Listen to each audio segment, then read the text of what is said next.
Hello, faithful listeners. Once again, the Going Commando with the 80s Kids podcast is back.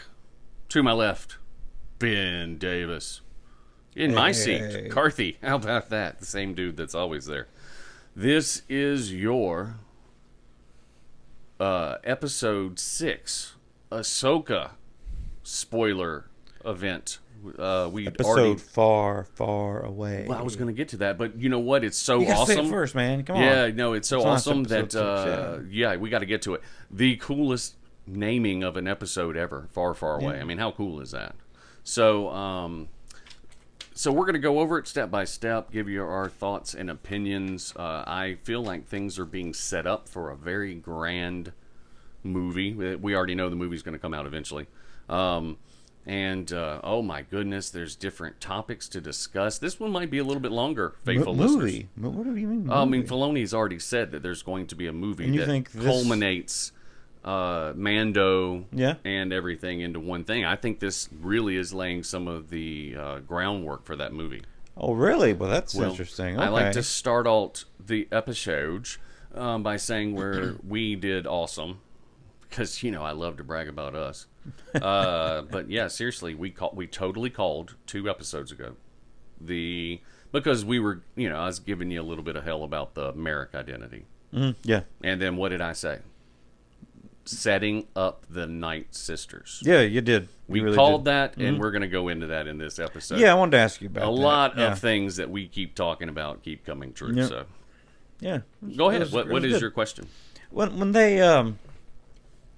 Well, with one question I just had, which is one of those hypothetical questions, is... Sure. When they were building this glorious round donut of a ship... Which ship? Oh, the hyperring. The hyper ship, yes.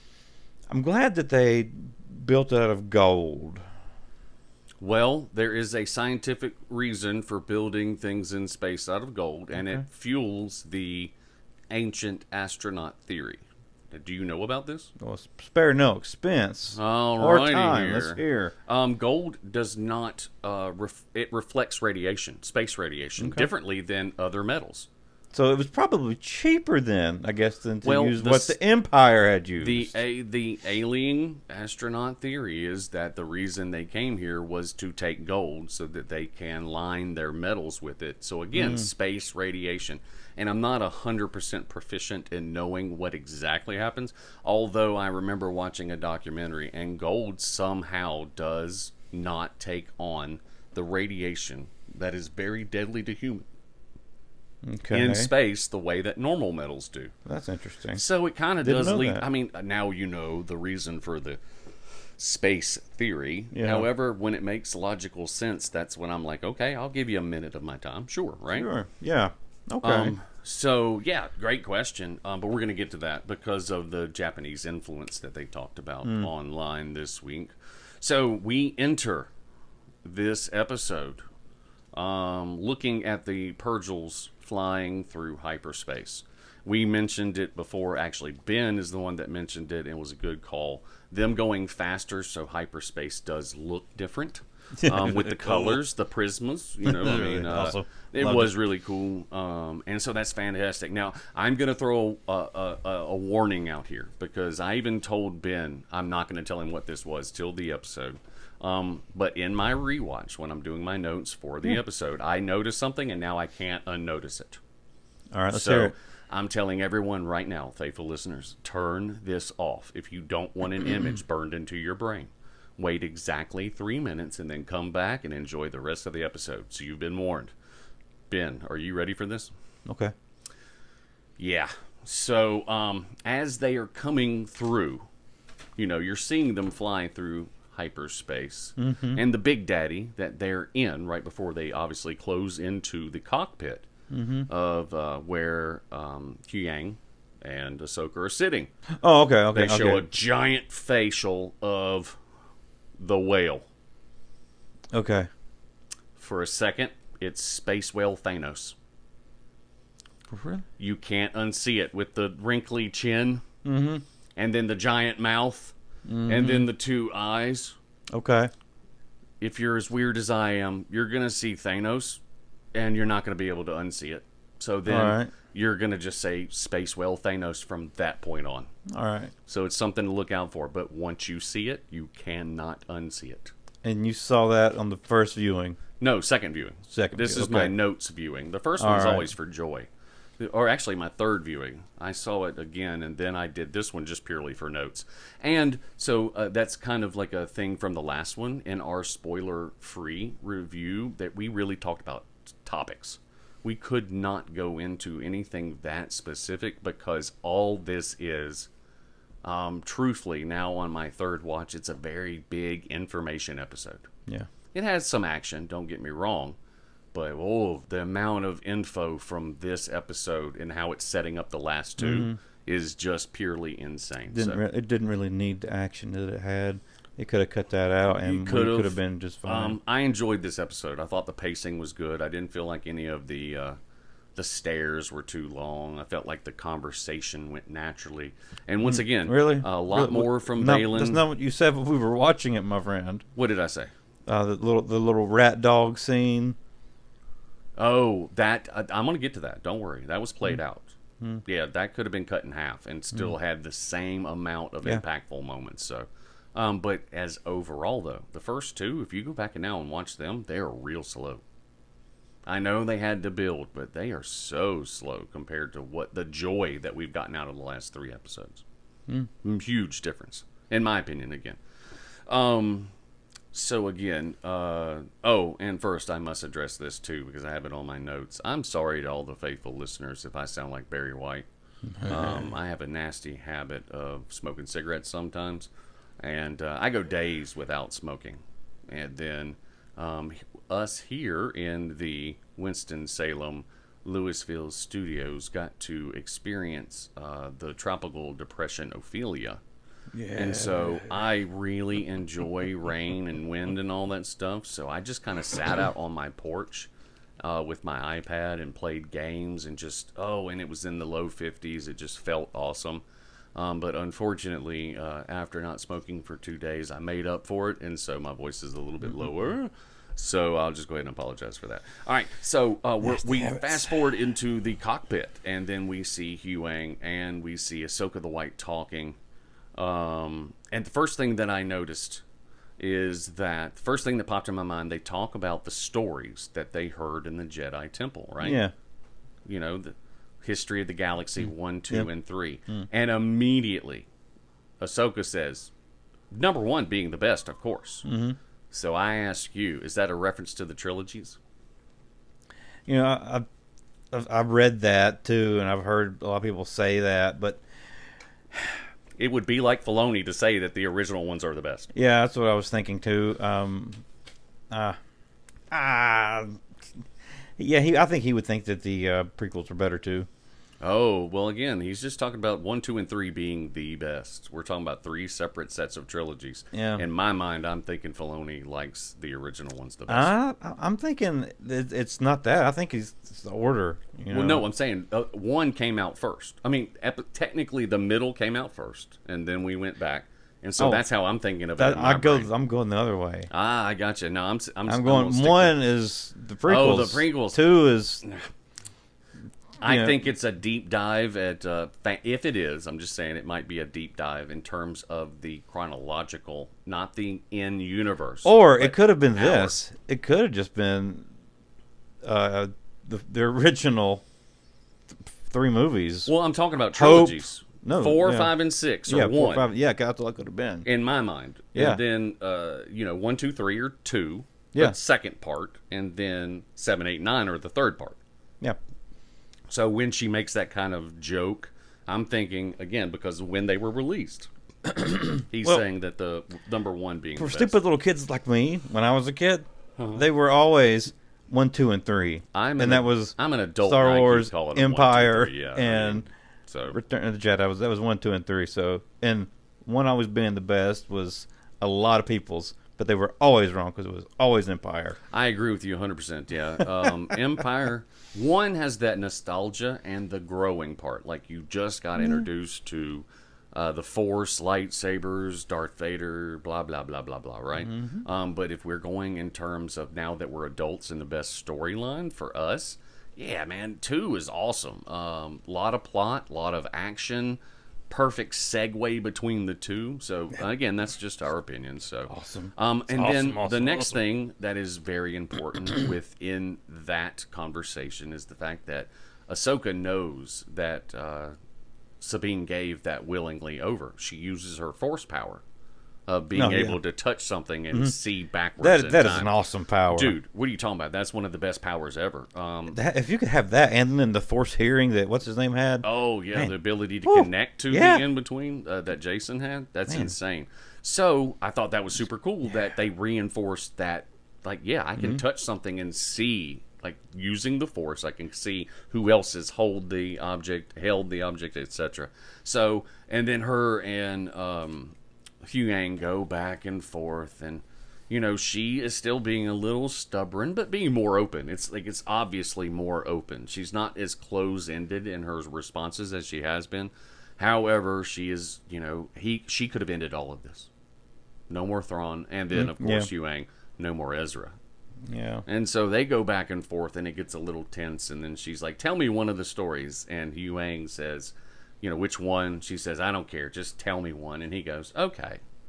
A long time ago, in a galaxy far, far away. Perfection, literal perfection, how to bring in the scrolling titles from these movies into an actual in-movie reference. I mean, just beautiful. In my opinion. You want to know something? I got a hot take for you right here. Do it. Sabine is a piece of hot trash. Uh-oh, we're going to find out about this right now. No pauses for us. No commercials. Ben Davis, if you're going to call Sabine a hot piece of trash, you better be able to back that shit up, baby. I mean, look at what she has done. I agree. No, I'm going to expound. I'm going to go ahead and... Are we going out of Ahsoka, in the past? Yeah, we're going through Ahsoka right now. This is a spoiler episode, and I'm going to jump forward in a little bit. I'm going to ruin your order just a little bit. Hey, look, dude, I keep us on track on these, but by God, if you feel this passionately I want to talk about how a piece of trash she is. This is wrestling. You know what I use? Sabine, you're just a piece of trash. I'm going to see you, man. Brother, I've had enough of your Mandalorian trash. All right, so obviously, brother Ben Davis is just a little bit excited about this. So now I'm feeling it. No, dude, I have to just give the floor to you, and you're going to have to tell me why you're this passionate about it. Look at what she had. She was way back there on Citos, I think is how Ahsoka pronounced it last time. The red planet, Citos, yes. They were on Citos, and she had the blaster. She could have damaged it, perhaps, and none of this would be happening. They wouldn't be going to see Thrawn. But no, she went over to her emotions, the un-Jedi way. Wow, you and your girl Ahsoka think exactly the same. So, but now we're going to jump ahead. Look at what she's doing now. She does find Ezra. And what happens? Ezra's like, you know what? I can't wait to go home. And you know what she does? Yeah. She looks at him and what does she do? She doesn't say a goddamn thing. Let's not talk about this right now. But I would be remiss if I said that in the heat of the moment where you and I were sitting right over there on that couch watching it, I went, "You're not gonna freaking tell him, are you?" Yeah. So I got your piece of trash right here, Supreme. I got your rock bottom, followed by the stone cold stunner out of nowhere. Woo, baby. Well. We're going to get to that. Don't worry. I promise you. But that's how she lost her jetpack, because she's a piece of trash. Oh, my gosh. We have the glove. We have the gauntlets thrown down right here, ladies and gentlemen. This is fantastic. We're going to continue through the episode because at some point we're going to get right back to this, and then Ben's going to go in, for the rock bottom. I feel better already. Our first scene is Sabine in a holding cell. Baylan Skoll comes by, with his typical one-word responses. We had a deal. End of scene. We exit hyperspace, which is actually really, really cool. The way, and then we absolutely see a stunning planetary visage. Beautiful with the, planet. with the planet and then the rings around it. Mm-hmm. However, we did not know that Peridia had rings of space whale bones Whale and bones. space whale dust. That's awesome. But Balin Skull does inform us on the bridge that it is the end of one of their migratory journeys, and so this is where they come to die, which makes complete sense after we hear some things in the end here.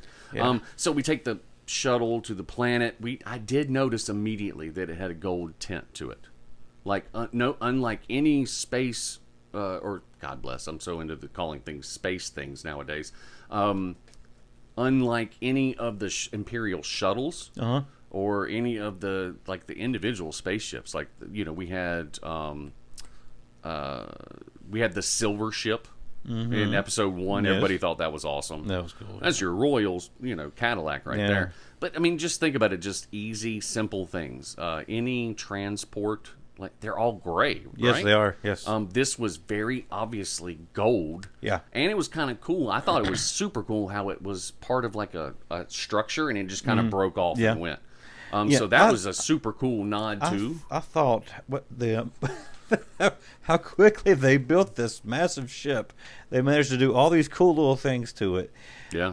And also they took the time to think we should put in a brig on this thing while we're at it, man. This is funny because you and I text about it. You don't build a starship without a brig. I'm sorry, because you never know if one of your own is going to go insane.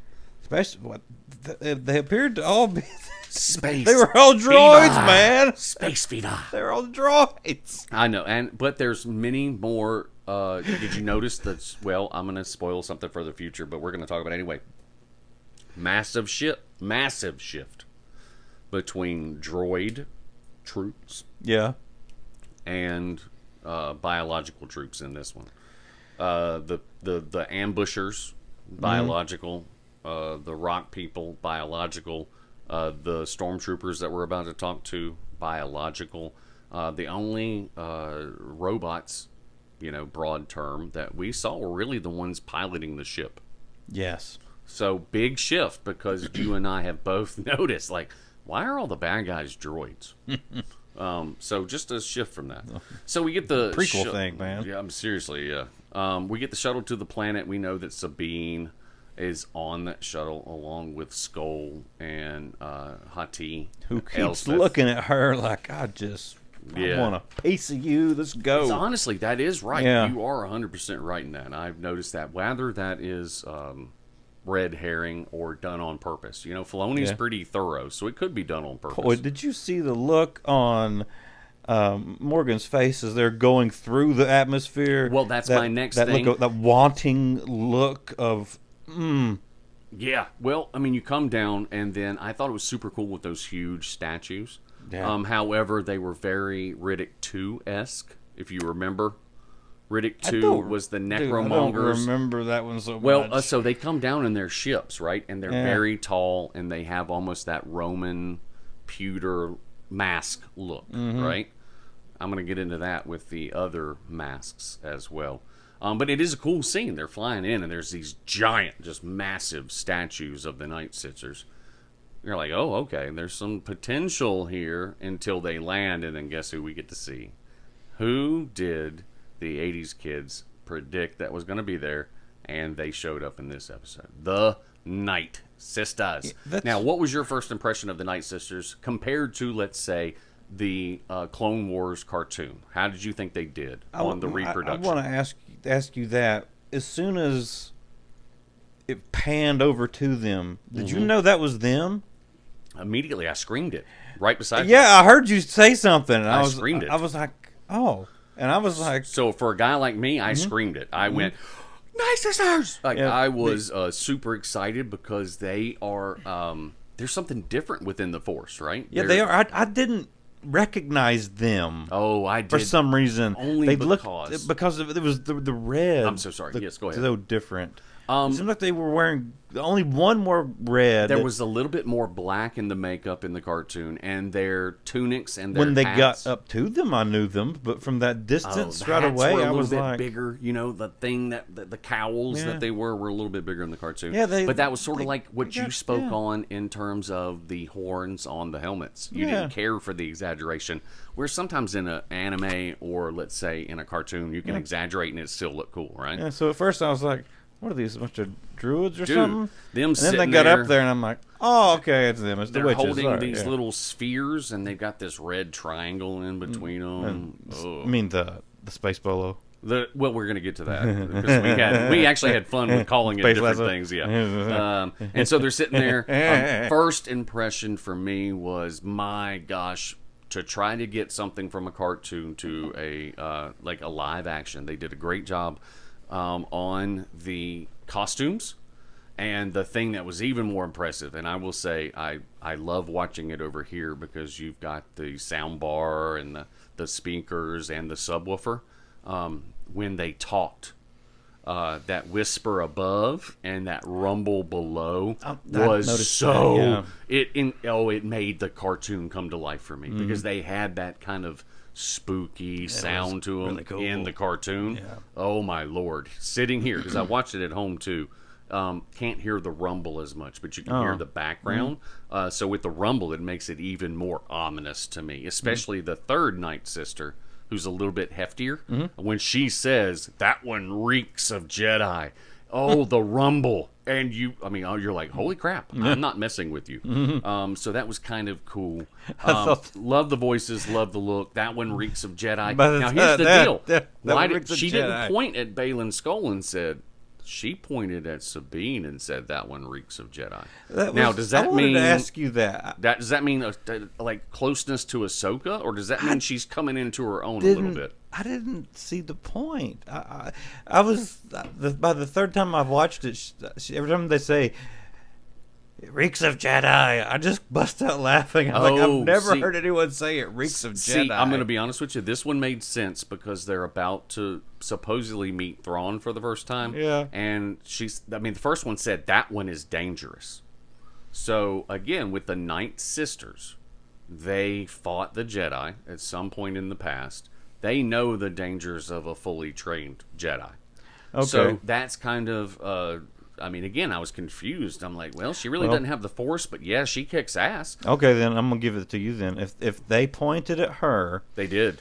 then I'm going to get on my horse a little bit more for her becoming a Jedi more. This is the first time I actually approached the horse. because you just Well, there's a scene gave that's a coming really up. good one because they are There's a scene sensitive. coming up that was much different, and I want to know why. We're going to get to it, okay? I didn't. I need to watch it. I guess So another they time. say she needs to go into isolation, which makes Yeah. sense. You don't want your big boss coming down with a threat right in front of you.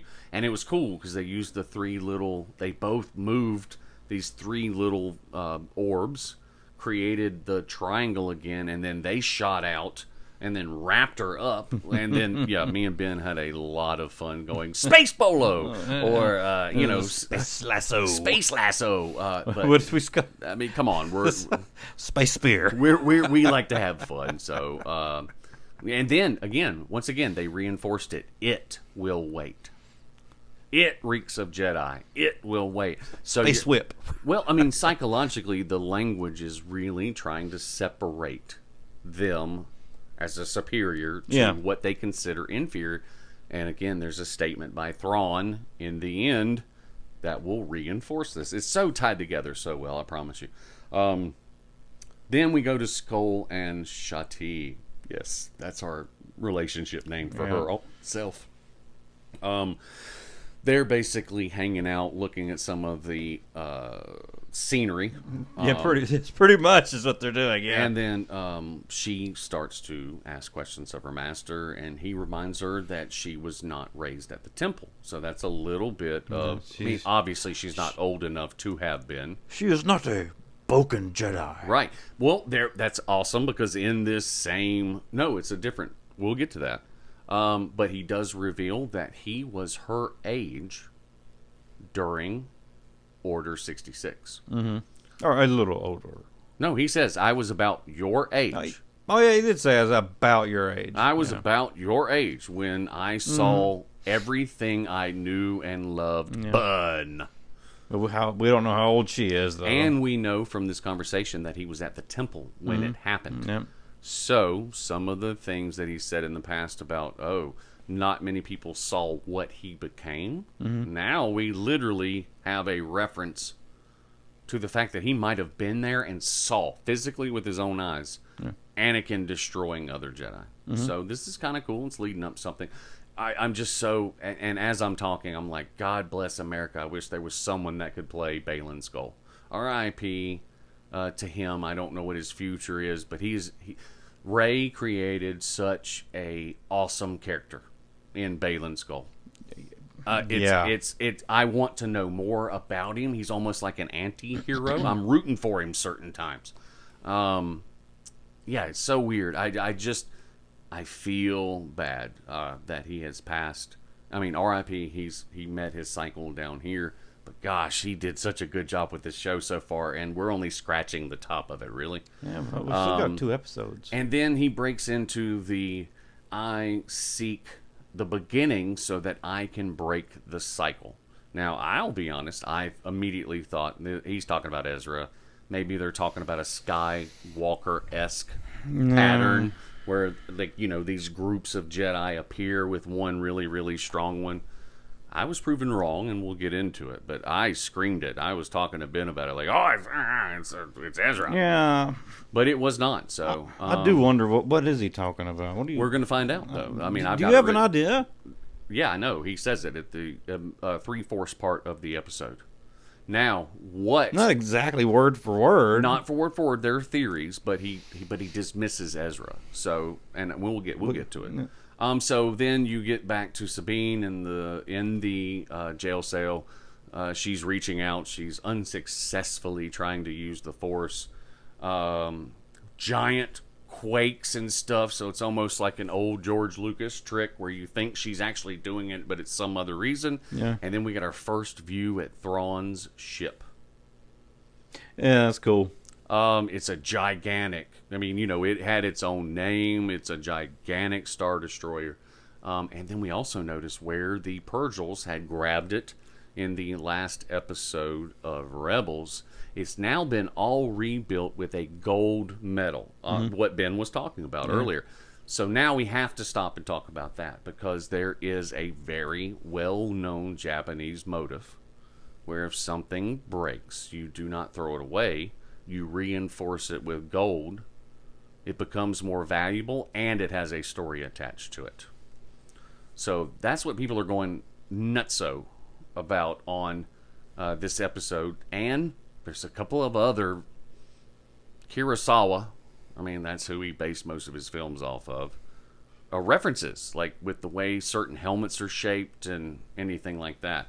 So seeing that was insane. And then there was that, remember I screamed it out. I have not seen anything on the interwebs, but we saw that pattern on the bottom of it as well. Oh yeah, that was cool. For that a was ship cool. that huge, that was cool. It's sending a gigantic symbol sign or symbol to somebody, right? So that was super cool. And then one of the best scenes, and we both were like, "Holy crap!" The Star Destroyer lands on top of one of the temple pieces, and very reminiscent of the Disney ride. Yes, when you first walk in. Yes. We're talking about legions of stormtroopers, but with a twist. Why are they all bandaged in red? Why are they all super dirty? Yeah. We don't know, but they're back there. And we get our first glimpse at Enoch.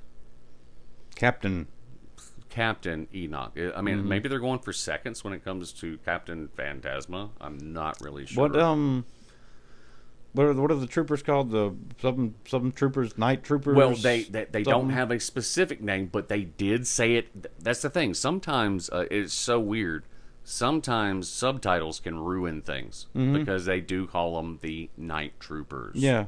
However, that is a concept from a book where it's like undead troopers.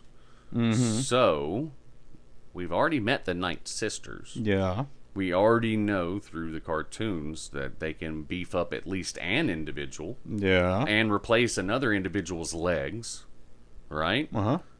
I immediately thought, just because of the red and it matches the red Night Sister clothing, I'm thinking, oh, these are, these are Night Sister troopers or whatever you want to call them. Maybe not dead necessarily, but what if they were like a lot of them were broken when they crash landed? So she just needed. And I'm saying she as in the group, the mothers. Yeah, the triangle with the grandmother. Maybe they just patched them up, and so those bands are just showing where... They're red Band-Aids. Right, in a way, magical Band-Aids, possibly. Or what if they're proving allegiance? Maybe it's not that wild of a concept. Maybe if it's just like, hey, I'm proving my allegiance, because Thrawn definitely, and we find this out at the end of the episode, Thrawn has a lot invested into the Night Sisters. Yes. He believes their predictions, so to say. So, awesome. So, at this point, the first thing in my mind is, my goodness, I do believe the actor looks great. He obviously sounds perfect. However, if I were Disney, I would have made him lose weight.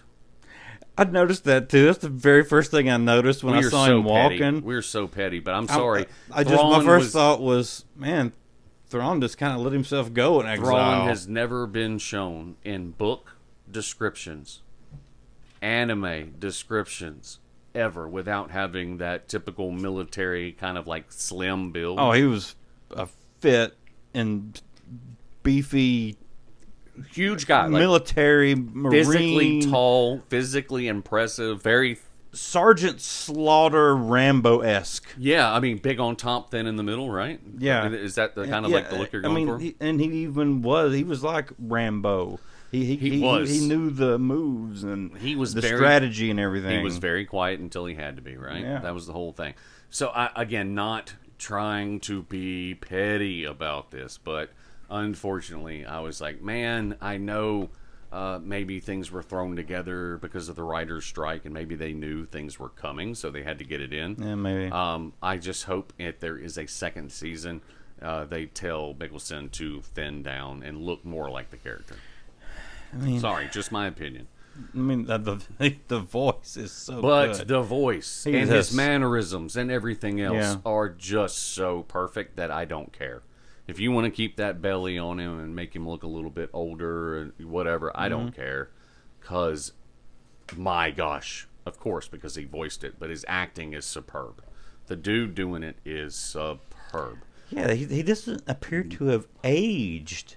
At all, but I don't know if maybe that's their species. He just looks like he's just kind of been sitting around eating fried chicken. With a belly, yeah, that's the only thing. Been having some DFC. He meets everyone in terms of fried chicken. He meets Shin, Skull, Elsbeth. You get to meet. All right, ladies and gentlemen, and faithful listeners, all of the above. We're back. Our mascot can hear way more than we can. So Miss Scarlet decided she would let us know about a presence. She felt it through the force and let us know there were people outside. You know how dogs do that. All right, so quick recap just to make sure we're up to date from the previous cut off. Thrawn with his night troopers in the background. First thing he does is obviously thank Morgan Elsbeth's character and say, you've come all this way. The Night Sister predictions were true. Yes. Thank you. Thanks the Grand Sister. What's her name? I'm sorry. God bless. Mother. Grandmother. Mother Hubbard. Mother Hubbard? Grandmother Hubbard. Sit in the cupboard. My brain's not working right now, so I apologize to all of the listeners. That's my job.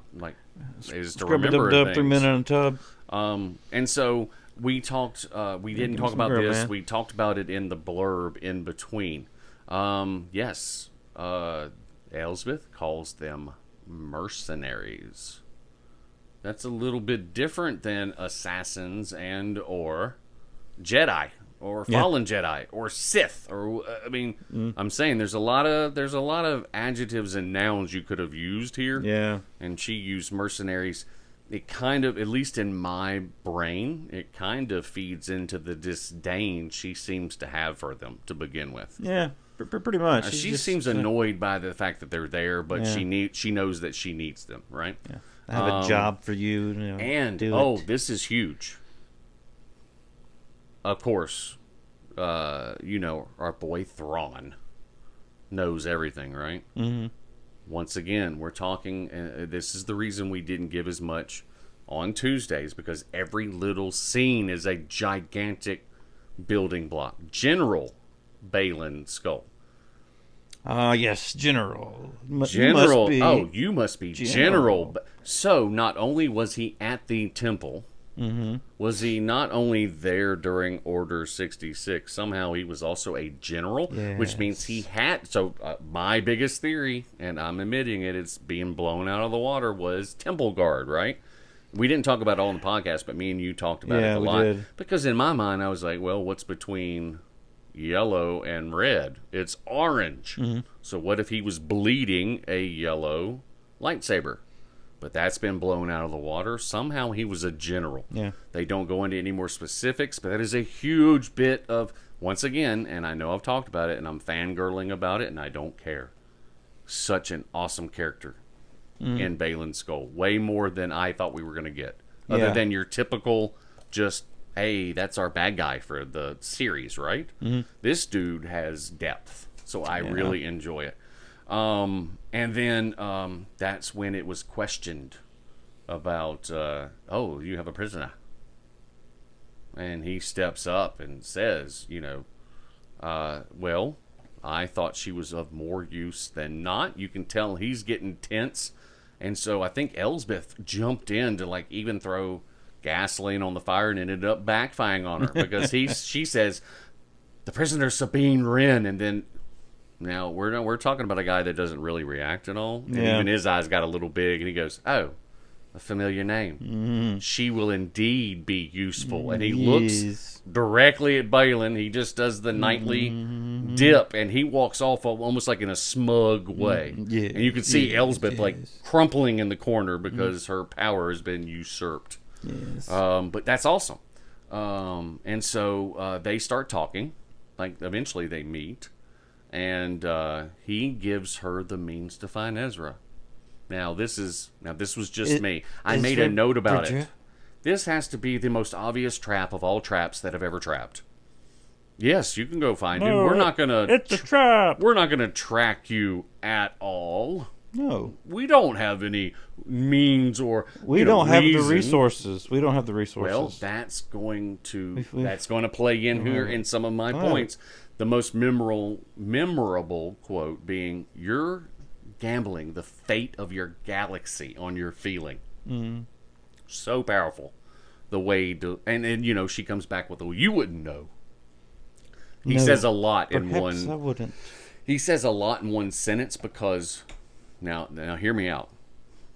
I'm fairly self-positive, right?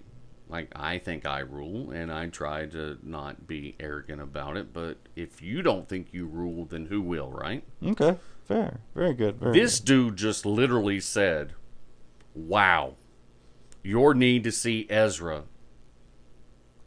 and me coming back is the threat of your entire galaxy. Tell me I'm not wrong in the way he said that. No, man. Literally, you're gambling the fate of your galaxy. Why? Because that's me, Thrawn. Yeah. That dude has a lot of confidence. All I'm going to say with that. And then they go to where they meet the Beast. And I made the giant note. I've got a big asterisk, meet your new toy. Because that's exactly what the Howler's going to be. Rat dog. We cackled, ladies. Seriously, faithful listeners. We cackled after one of us, I can't remember, said rat dog, and we just looked at it, and that's our bat dog or whatever, because with the ears and the long snout, oh wow, it's got several nostrils something. And then we learned the word that will be. You just go ahead and get ready. If you go to Disney, and this thing is out there. Tota! Yep. Man, You're going to hear that a million times. And then I thought it was real interesting that Captain Enoch said, "Here are your weapons." He handed her 2 blasters and her lightsaber. I love, this is an awesome goodbye. Yeah, lightsaber. And then the coolest goodbye. And this is what's making me think even more Spartan today. Die well. Yeah. No awesome. man has ventured into the wastelands alone and come back to tell it. That's dang, Ezra's been out there. Man, Boba Fett needs to adopt that one. That's a good one. Die well, and he's got the voice modulator and everything.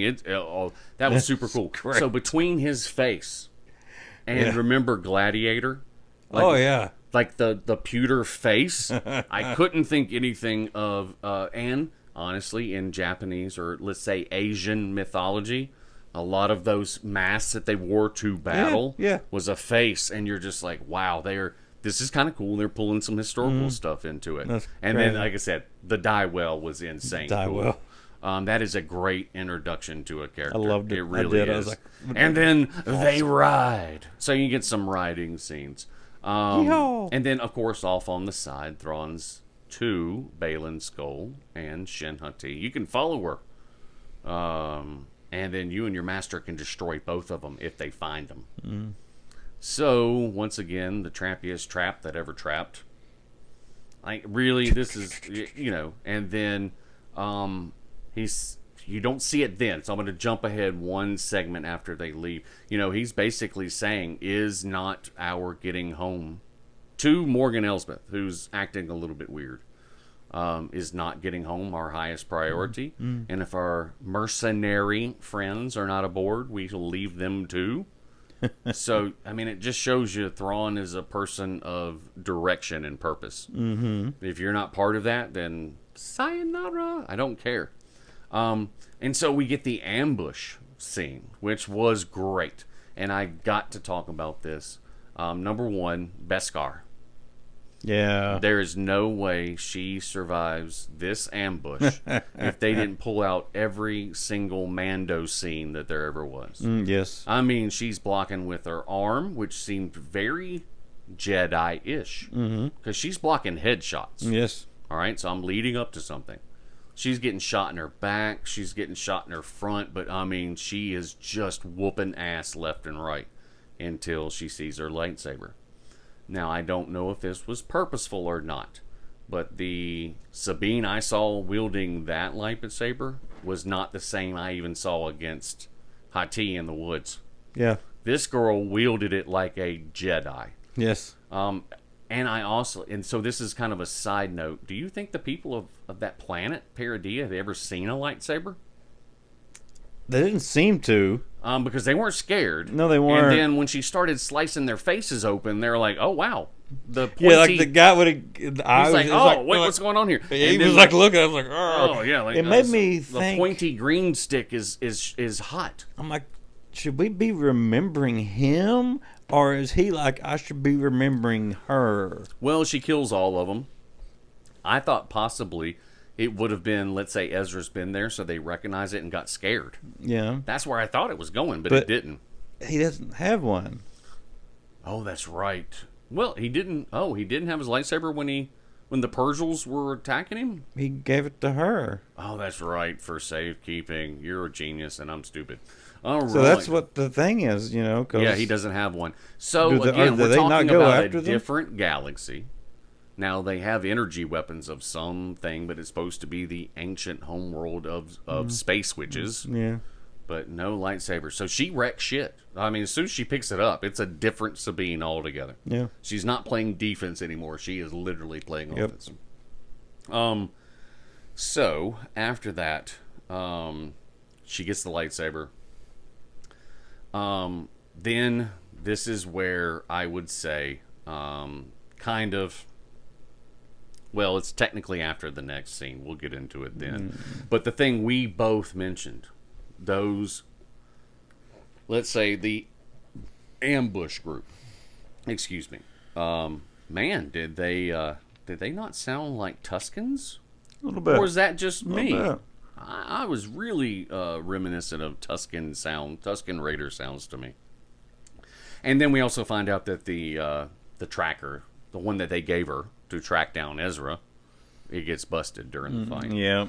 So we bridge back to the bridge of the ship, and we see a pretty tense interaction between Elsbeth and Thrawn, because at some point they say that they found out that the girls survived, and he says, okay, send 2 commands or whatever, and she's like, wouldn't you send more? And the look on his face, if there has ever been a Star Wars bitch please, this is that in a whole. Because when he looks at her, I can literally hear him going, bitch please. So he plays it political like he always does and says, we've lost some people since we've been here. I believe that will be enough. Yeah. Plays it political.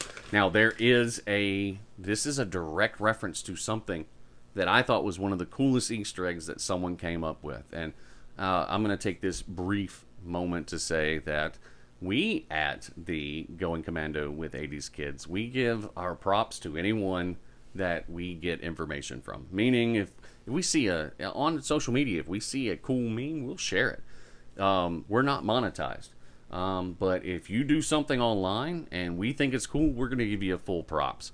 Yeah. So every time I say I saw this online, that means I saw an idea online, and I'm just going to give you my opinion on it.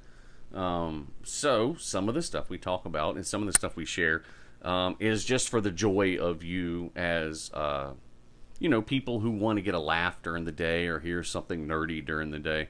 So please don't ever think that Ben and I ever take credit for anything other than our podcast, which is 100% us. Mm-hmm. And Ben comes up with the ideas, and then I am lucky enough to be here to talk about them because I have a weird brain. However, we notice that some stuff gets shared a lot. That's all we're going to say past that. But we try to give props to everybody. So some of the stuff, when I talk about it, it's like some of the ideas that we've heard online. And so when I say, I read this online, this is my opinion, that's what I mean. So now we're watching the rat dog, mm-hmm. as we talked about. And like I said, I wrote down in big letters, the new toy. Yeah. And then riding. But of course, there is the family-friendly kind of get you off the roller coaster moment with you abandoned me, she's walking off, the dog is like trailing after her for whatever reason. Yeah, I thought that was cool. It was a little cool moment. Now, the thing that I mentioned most of all was the indoor vibe by the music. The Ewok vibe that started at that moment and it continues into our next moment, which is she says, do you smell something? Mm. He takes her to some place. He's smelling things. And, of course, I don't know why they keep doing this to the characters in this show, but they repeatedly do it. Oh, that's a rock. You look bad. Oh, you're an idiot. That's an alien. I understand the trope. And, I'm not... God bless America. Can you... Just stop. That's all I'm going to say about that. So we find our next... You found that Star Wars Ewok-esque? The music coming up until the point where the little rock creature pops up, spews gibberish. He is timid until she gets down low. I mean, if she had a candy bar, I would have, screamed to the depth of my... It was very reminiscent of Leia meeting the Ewok on Endor. The music was the same. Other than the time I've had to fast forward through it, it's slow. It is. It drags on a little bit. You're right. It goes way beyond the 45 to 60 seconds it needs to be. I have to agree with you. That's a poignant, yeah. And so I think a thing that you and I have both talked about is certain scenes dragging out. So do you believe this is one of those scenes that they probably could have shortened? You don't need to draw in a Ewok-esque feeling from these things that to me end up feeling more like the Smurfs. Oh, wow. That is a great point. And I think because I like to throw this in here, because Ben Davis and I went to go see the 30th anniversary of Return of the Jedi in the theaters. Yeah. We got to re-see some of the Ewok scenes, and we felt like they were a little shorter than we remembered as kids. But now, them being more succinct, we're like, hey, my hate of the Ewoks is not nearly as much, because they're really not in the movie as much as I thought as a kid. So either that's a product of, as a kid, you focus on, hyper-focus, you know what I mean? And so in this one, I will say, my opinion aligns completely with yours. Like, you could have taken a good 5 minutes out of these next couple of scenes. I got called a nerd today. Oh, please. We're going to take a pause, and we're going to... This is Nerd Time with Ben Davis. Sister-in-law called me a nerd. She says, Ben Davis. You know how I know you're a nerd? I said, it's because I know the Ewoks' names. I know at least 2 of them, right? She's like, yeah, that's it, right? Yub. Yes. I'm like, Wicket and, Yub Nub. Wicket. I mean, come on. Ichiwawa. But yes, between the music and everything, now here's something that we both were like, what the hell? Why does he look like he's wearing clothes from, like, Western the United States during the expansion? He almost looks like gold miner alien. He's like in the Oregon Trail or something. But did you see it? With the little weird vest and the... I'm like, oh, you have a rock? Or he's getting ready to put on a magic show. You have a sell rock some snake oil for a back. But yes, somehow you're able to pull pants up. How How do do you you get the put a shirt shirt on? on?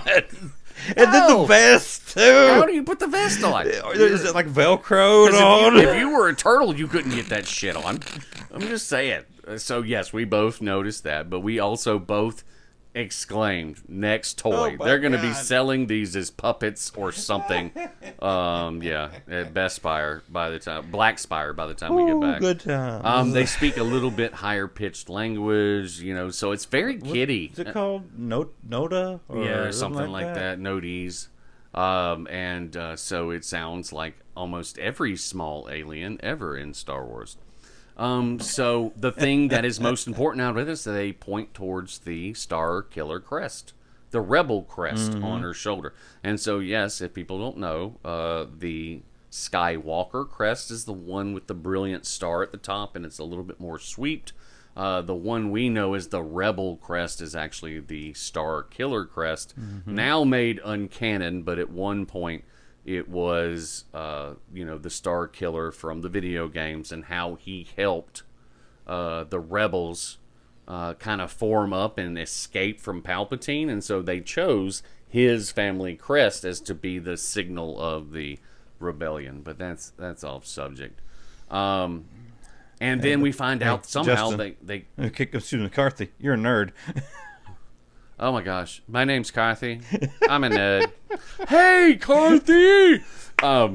So it is. I got called a nerd today too. And all of a sudden, they can say Ezra Bridger in complete English. Yeah, Ezra Bridger. That was awesome too, So- was it? so- it's like Blah blah blah blah it's blah. like talking Ezra to an Bridger. Hispanic person. Yeah, I mean it was really weird. So So then they start their walk to the village, and this is actually an important scene between Skull and Hati, because they arrive at the ambush, and they see all the dead bodies, and the first thing is, oh, she survived. But then they go into the history. So this is where you have already mentioned it, so we're going to get to the official part of it.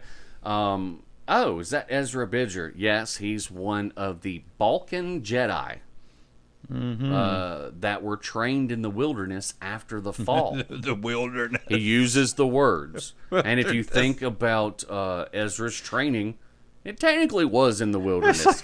He has to fight off weird bug things and giant wolves and everything. So The thing is, wilderness. I'm like picturing like a bunch of tall pine trees or something. no, that's what we think. 'cause That's we're what in the we think, South. yeah, I know. But to some people, the wilderness is a desert. But then I was thinking, like, he did spend a lot of time in like the void of space. Well, also the terrestrial training. Like, Yeah.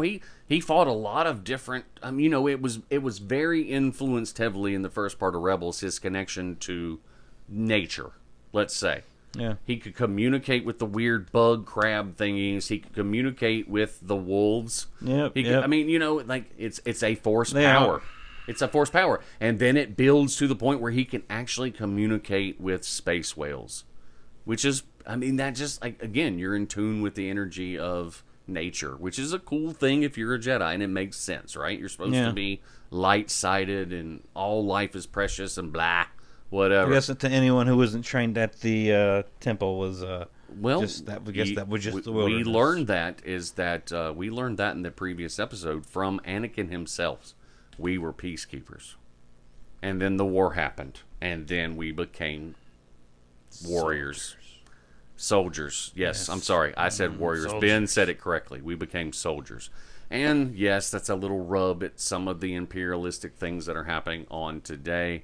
But I mean, we're talking about a fantastical series, and yes, that plays a gigantic part into their motives and things.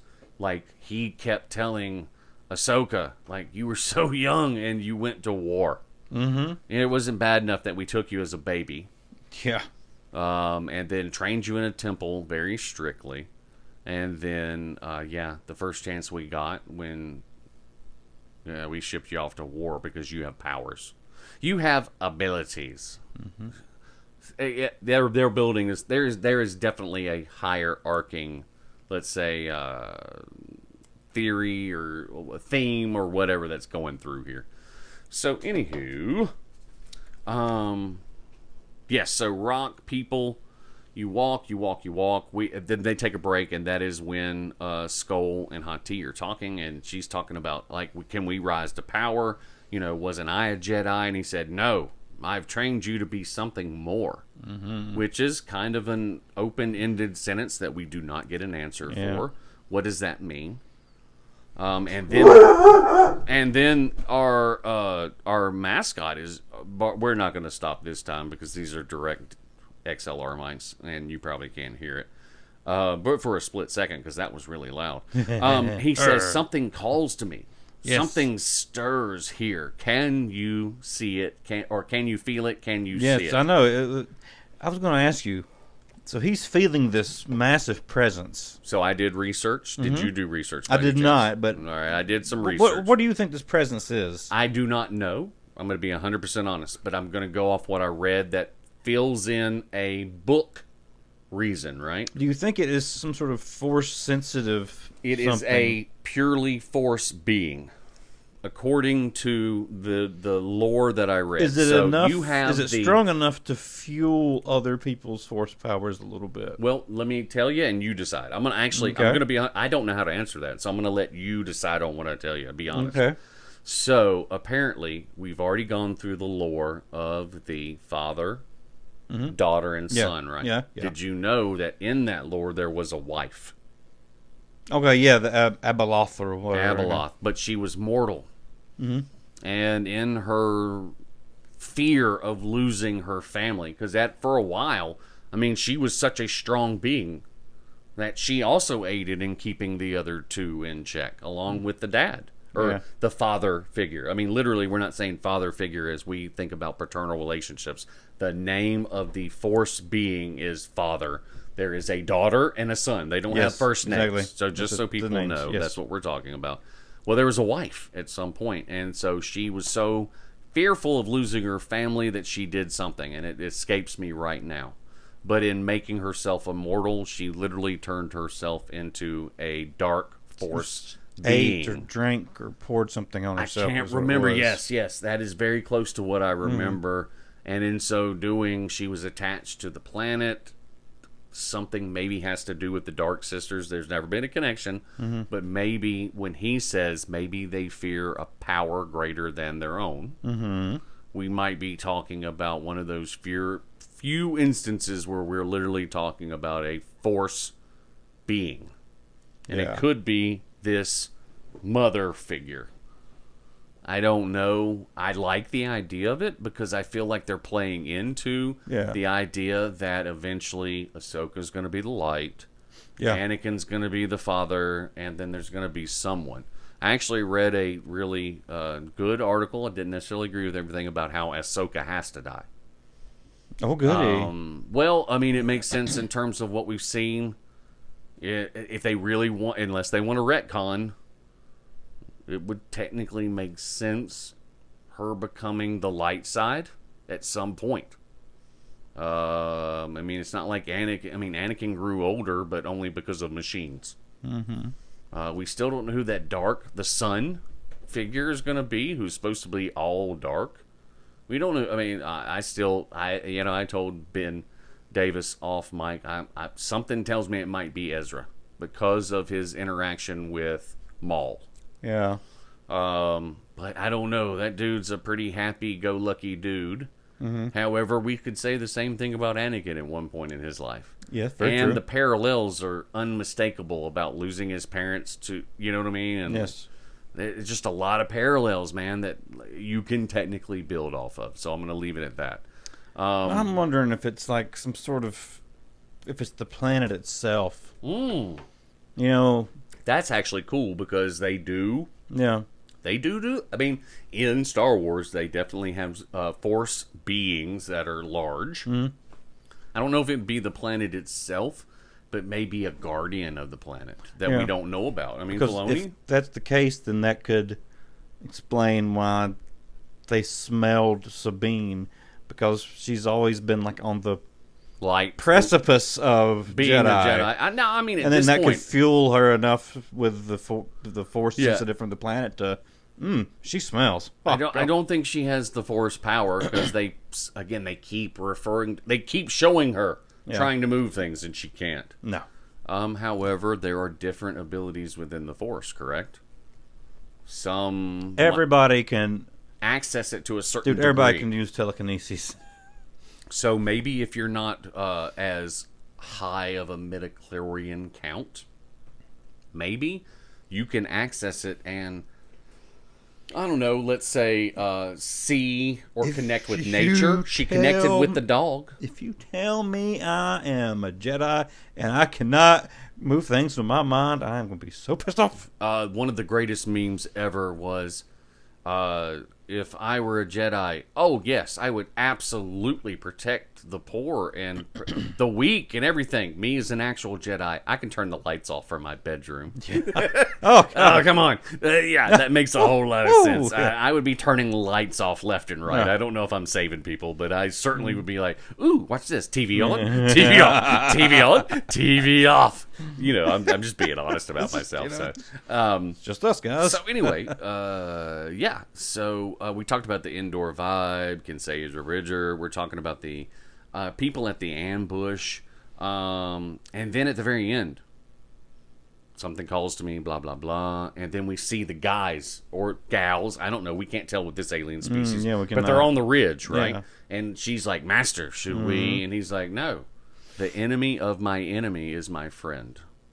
Okay. And then they go to the back of them, and then that's when I thought they really had the ancient Asian kind of samurai style hats. So I don't know.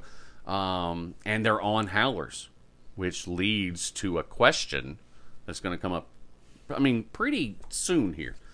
So then we see her walking into the village.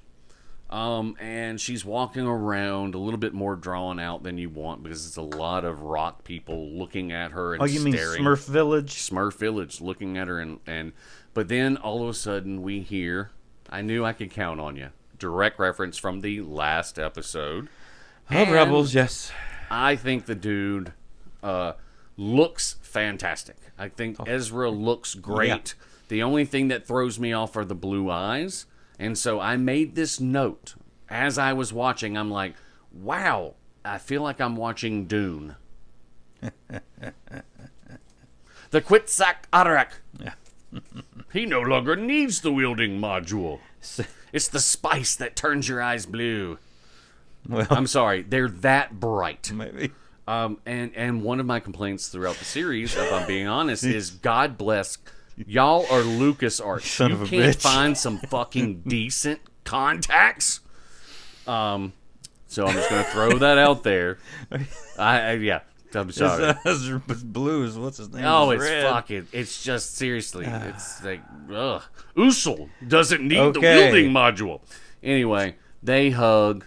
That I his think voice is I think great. his voice and his presence and his mannerisms are so Ezra-like. I feel like I need to compliment the actor on doing such a great job on research, because we both went, holy crap, that sounds like the cartoon. Like, everything. It's just props to the actor. I felt like he actually studied his source material. Oh, I think he did. Oh my gosh. And I think he looks great. As an older Ezra. That's exactly kind of what I would expect him to look like. So that's fantastic.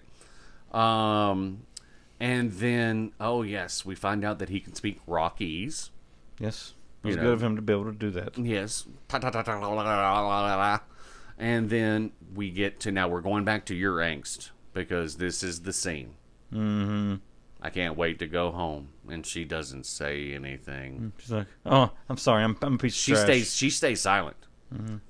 And I can understand and still hate the scene at the exact same time, if I'm going to be honest with you. Because I can see where she doesn't want to disappoint him. Because she's there in another freaking galaxy. However, if I made it to another galaxy, I think I'm just going to cut you straight. Like, oh, dude, do you know how I got here? But that would be me, and I'm not a character in Star Wars. So then we cut back immediately to the Night Sisters. And so there is some discussion of this on the interwebs, so I'm just going to spill the beans. They foresaw or could feel through the Night Sister Force that a Jedi was on its way. There are two. They are on their way. Now, how they felt a robot, I'm not really quite sure, but hell, we're just going to go with it. And one is a Jedi, and then, of course, Thrawn goes, oh, Ahsoka, how can that be? And looks directly at Elsbeth. Yeah. Like, I thought you took care of the... Oh, it was... that can't be. And once again, she's stuttering, and you... I don't know. Maybe I'm making this up, but there just seems to be major tension between him and Elsbeth. Yep. After he just applauds her and praises her and does all this stuff about getting there, you know, it's almost like, well, what have you done for me lately? You know, that type of deal. So he literally says, it's kind of like, to her, I want to know everything about her. Her master, her battles. Yeah. So I'm like, oh, this is the blacklist in space. Yes. And then he says, blow all the whales out of the sky. Well, once again, from what we've been shown, that's not something you could do very, say, easily. No, but you know, one thing what that meant for me, that meant that he knew everything about Skull as soon as he met him. Oh, you're General Baylan Skull. But That's as soon excellent. as he heard Ahsoka Tano, he's like, I don't know who that is. Disappointing. I need to know everything about her.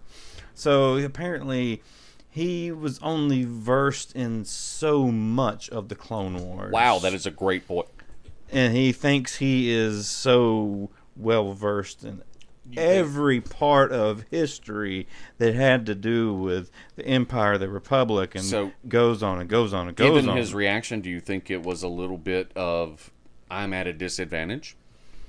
I think if for the people that are around, they won't notice it. But some people will be see, yes, it is he's at a disadvantage. Okay. I think he knows he's at a disadvantage because he doesn't know who this Jedi is. But Okay. I think he's going to realize at how fast he's at a disadvantage here real fast because he knew Anakin and he knew Darth Vader. And and once he finds out that Ahsoka is Anakin Skywalker / Darth Vader's pupil, Padawan, And I that's think coming there's going to out, be a little Master, bit... yes. He should have worn the brown pants. Yes, You know what I mean? It's going to be a very interesting But...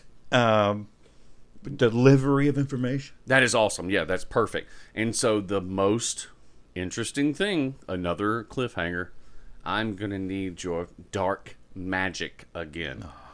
The thread of destiny. The thread of destiny demands it. So what I'm thinking is that maybe that leads credence into the fact that they reanimated his trooper army. That might have been the first act.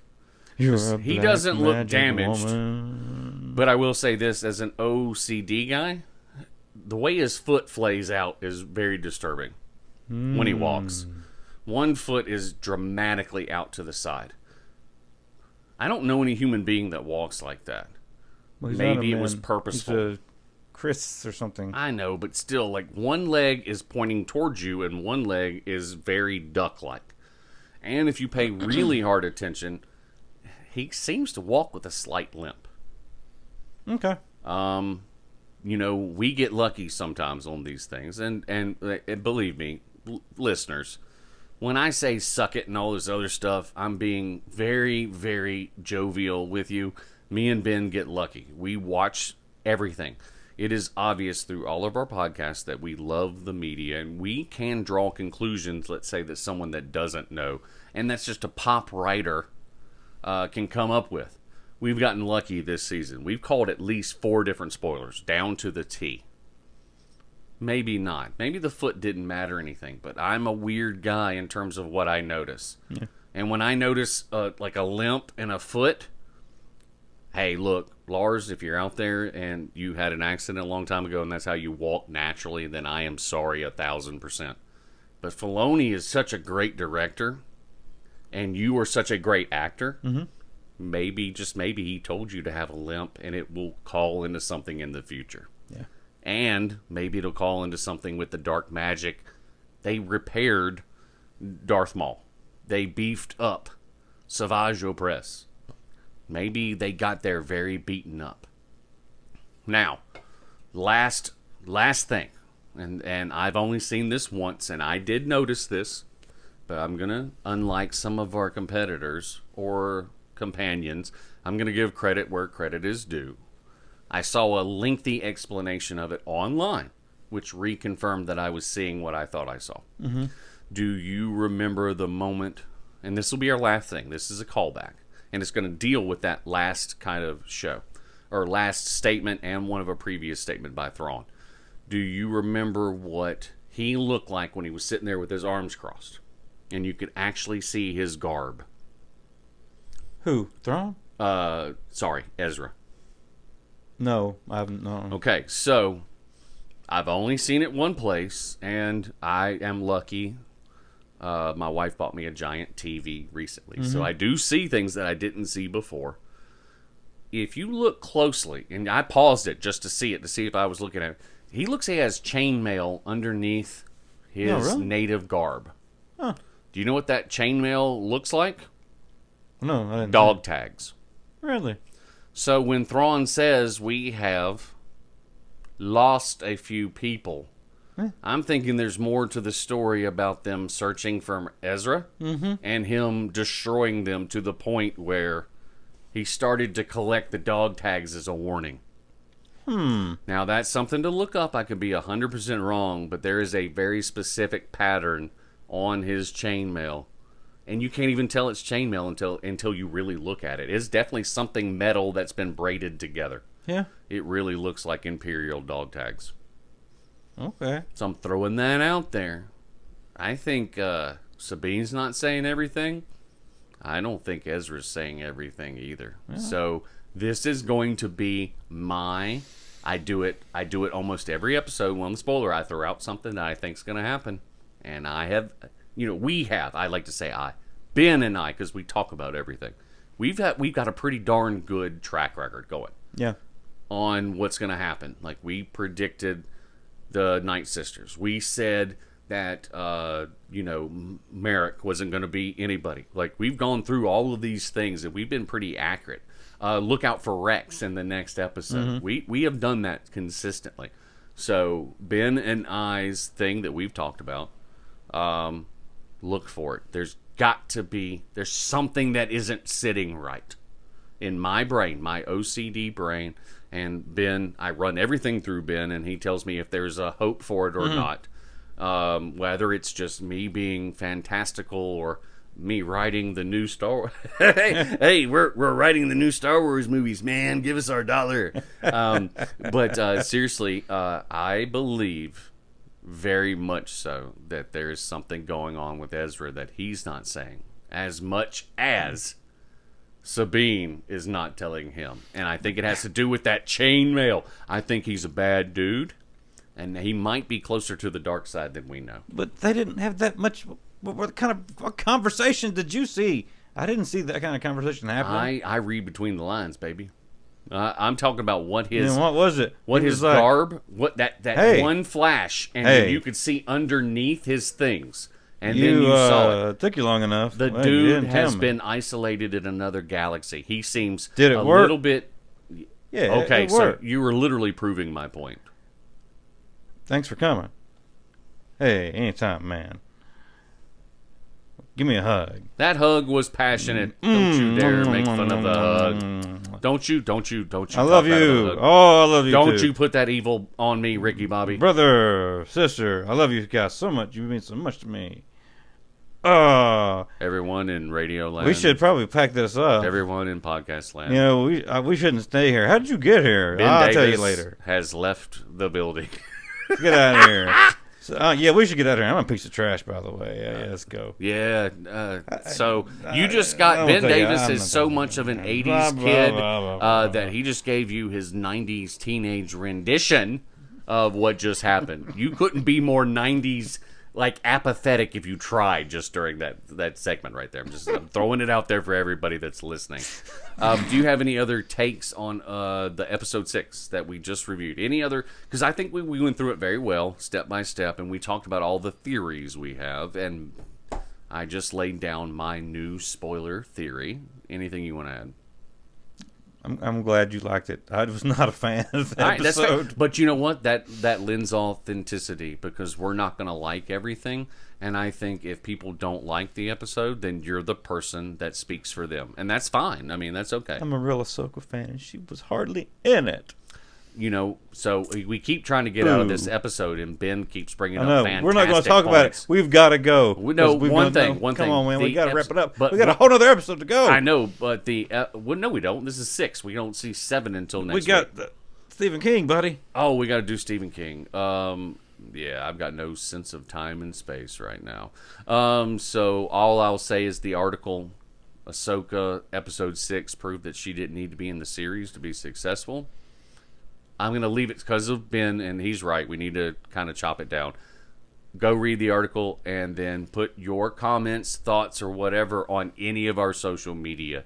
Because the article's fantastic. I think it's clickbait, but it does make some good points. And I'll leave it at that. How about that? Yeah. We're out of here. Okay, so as always, this is the Going Commando with the 80s Kids podcast.